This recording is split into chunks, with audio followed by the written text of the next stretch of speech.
আসসালামু আলাইকুম। বর্তমান সময়ে তীব্র গরমে আমাদের দৈনন্দিন জীবন প্রায় অতিষ্ঠ হয়ে পড়েছে।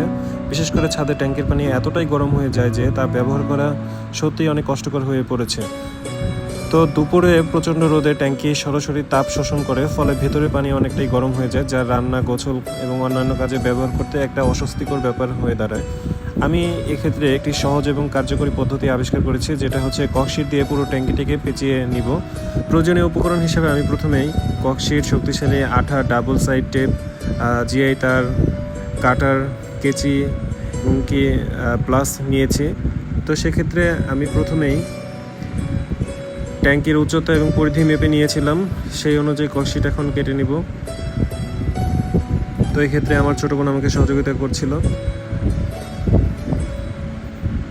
আমি আমার প্রয়োজন অনুসারে অর্থাৎ ট্যাঙ্কির উচ্চতা অনুসারে ককশিটটি কাটার জন্য কেচি ব্যবহার করছি। আপনারা চাইলে কাঁচি বা অন্য ব্লেড ইত্যাদি ব্যবহার করতে পারবেন। এগুলো কাটা খুবই সহজ, কোনো ঝামেলা হবে না। এই যে অংশটা কেটে নিচ্ছি, এটা হচ্ছে একদম উপরের পার্ট, যেটা অর্থাৎ ট্যাঙ্কির যে মুখ, সেখানে আমি লাগাবো। তো আমি পুরো ককশিটটাকে এখন ট্যাঙ্কির সাথে পেঁচিয়ে নিচ্ছি। তো পেঁচানোর জন্য আমাকে যেটা করতে হবে, জয়েন্টের যে অংশটুকু, তো সেখানে কস্টিপ দিয়ে আগে পেঁচিয়ে নিব।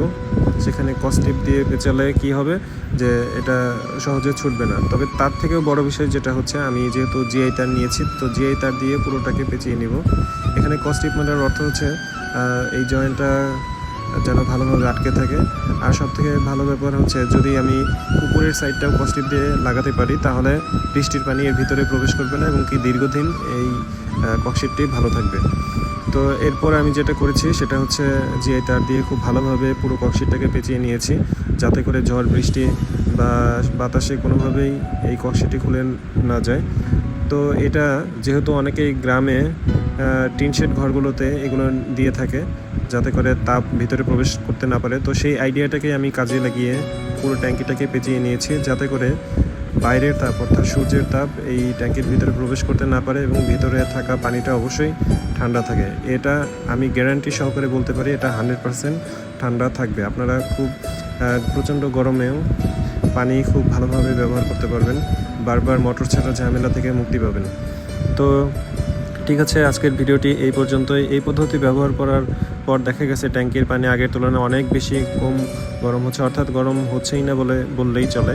এমনকি দুপুরের পরেও পানি ব্যবহার করা অনেকটাই আরামদায়ক থাকে।